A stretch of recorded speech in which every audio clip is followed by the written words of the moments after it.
오늘 말씀의 제목은요, 하나님의 주권을 신뢰하는 결정입니다. 우리가 살면서 많은 순간 여러 가지 결정을 내려야 합니다. 그럴 때 우리는 보통 본능적으로 익숙하고 보편적이고 효율적인 기준을 삼아요. 결국에 나에게 무엇이 유익한가라는 질문에 우리의 선택을 맡기기 때문입니다.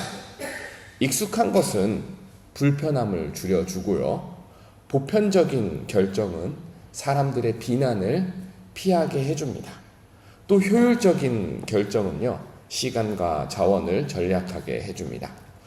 그런데요, 우리 신자는 결정을 내리는 데 있어서 조금 달라야 합니다. 신자는 하나님의 뜻과 주권을 우리 인생의 기준으로 삼는 사람들이에요. 그래서요, 언제나 우리 결정의 기준은 하나님이 기뻐하시는 일인가 아닌가가 되어야 하는 것이죠. 때로는 하나님의 주권을 믿고 결정 내린다는 것이 우리 이성적인 기준에서 이해가 되지 않을 때가 있어요. 그리고 때로는 신앙의 길이 눈앞에 손해나 불편함처럼 보여질 때도 있습니다. 그런데 우리가 신앙의 본질을 생각하면 이 결정을 할 수 있어요. 신앙은 내가 나를 믿는 것이 아니라 신앙은 하나님을 믿는 것이며, 신앙은 나의 길을 만들어가는 것이 아니라 신앙은 하나님께서 보여주신 길에 순종하며 걸어가는 것이기 때문에 그렇습니다.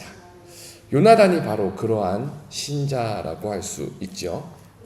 사울의 권력과 세상의 기준, 그리고 그 기준이 요나단 자신에게 미치는 이해관계를 따지는 것이 아니라 하나님의 뜻의 결단을 내린 사람이 바로 요나단입니다.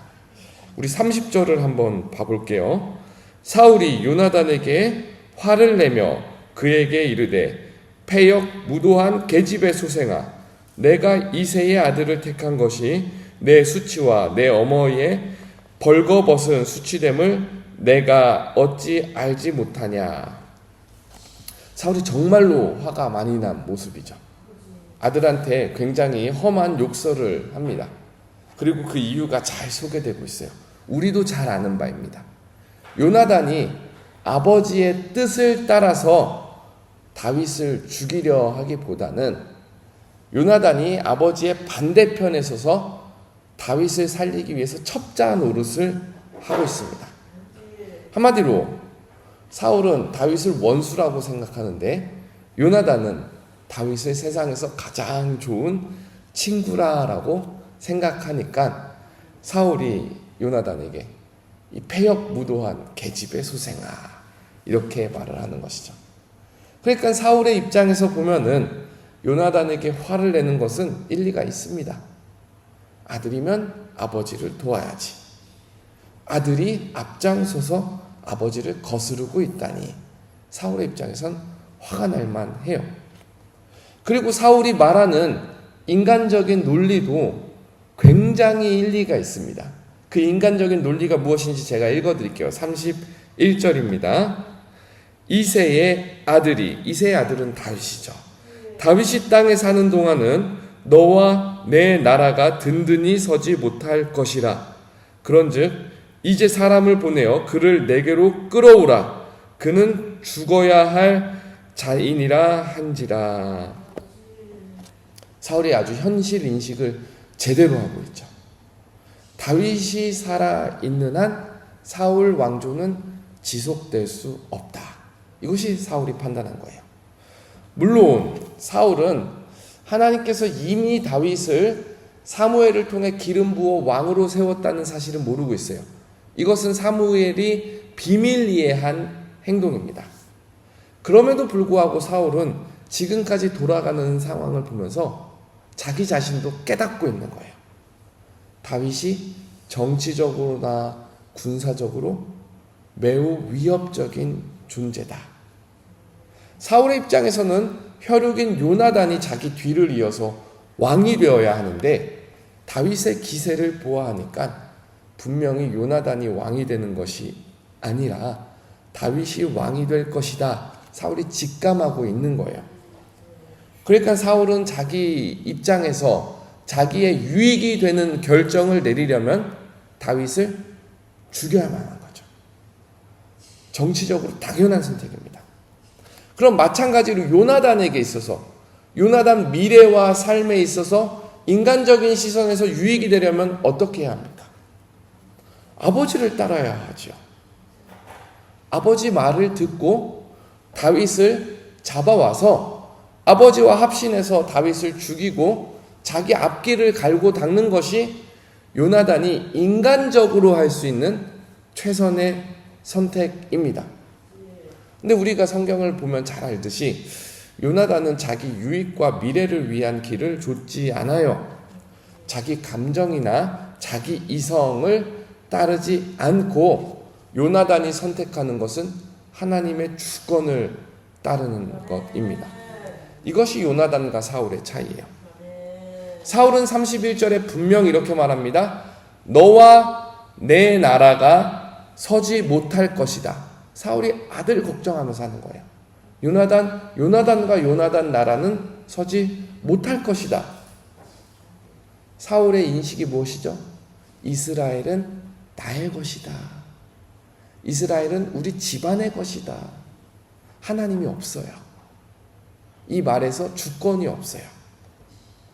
그런데 요나단은 다릅니다. 우리 한번 13절, 20장 13절을 한번 같이 읽어볼게요. 요나단이 다윗에게 하는 말입니다. 20장 13절입니다. 우리 한 목소리로 읽어보겠습니다.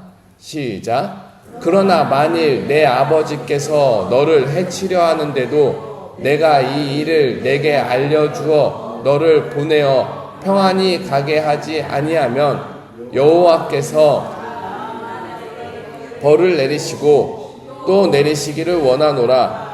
여호와께서 내 아버지와 함께 하신 것 같이 너와 함께 하시기를 원하노니. 이 말씀이 어느 상황에서 벌어졌냐면 이제 다윗이 요나단에게 야, 나 죽겠어. 정말 피가 마르는 상황이야. 근데 내가 왕을 떠나려면은 왕이 나를 정말로 죽이려 하는지 죽이지 않으려 하는지 왕의 본심을 한 번 더 확인해 봐야겠어.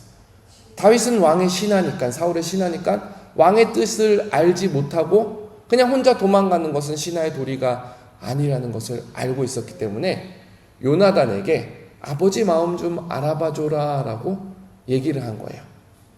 그랬을 때 요나단이 내가 반드시 알아봐줄게.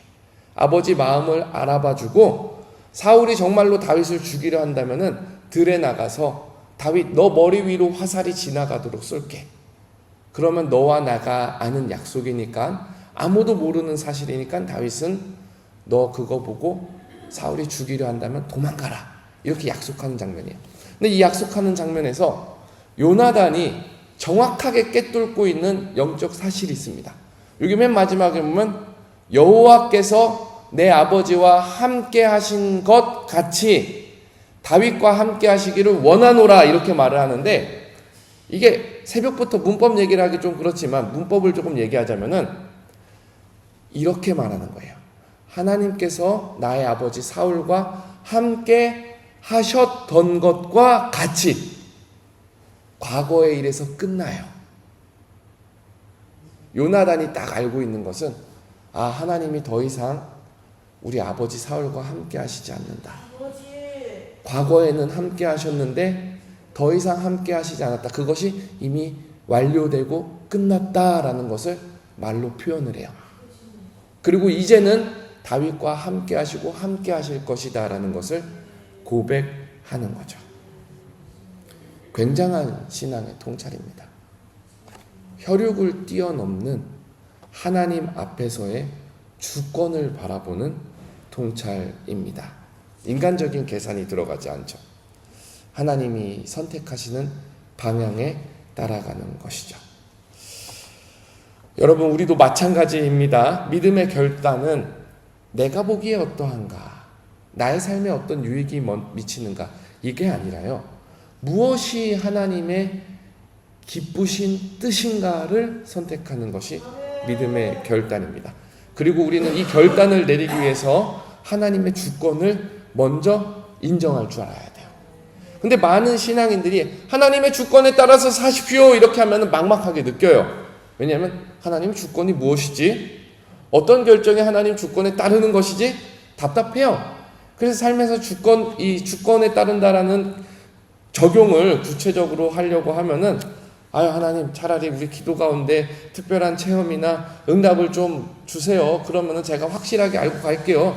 이렇게 말하는 경우가 있어요. 왜냐하면은 무엇이 하나님의 주권인지 무엇이 내 뜻인지 막막해서 결정하기 어려울 때가 있기 때문입니다.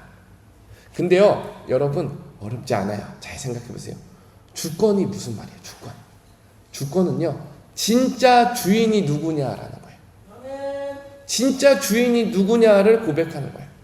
내가 내 인생의 진짜 주인이 아니라 우리가 우리의 역사의 진짜 주인이 아니라 하나님이 진짜 주인이시고 하나님이 진짜 역사의 주권자시다라는 것을 믿는 거예요. 그러니까 하나님의 선한 뜻을 생각하게 되는 거죠. 그래서 우리가 우리 삶에서 주권을 따른다는 것은 내가 행동에 결정하는 데 있어서 하나님의 뜻, 경건한 행동이 무엇인지를 생각하는 것입니다. 요나단이 아주 좋은 예입니다. 요나단에게 하나님의 선한 뜻은 다윗을 살리는 것. 그래서 사울이 자기 아버지임에도 불구하고 사울이 옳지 않다라는 것을 분명히 깨달았을 때 아버지의 말을 거역하고서라도 하나님의 길을 가는 거예요. 32절에 보면 요나단이 그의 아버지 사울에게 대답하여 이르되 그가 다윗이 죽을 일을 무엇이입니까? 무엇을 행하였나이까?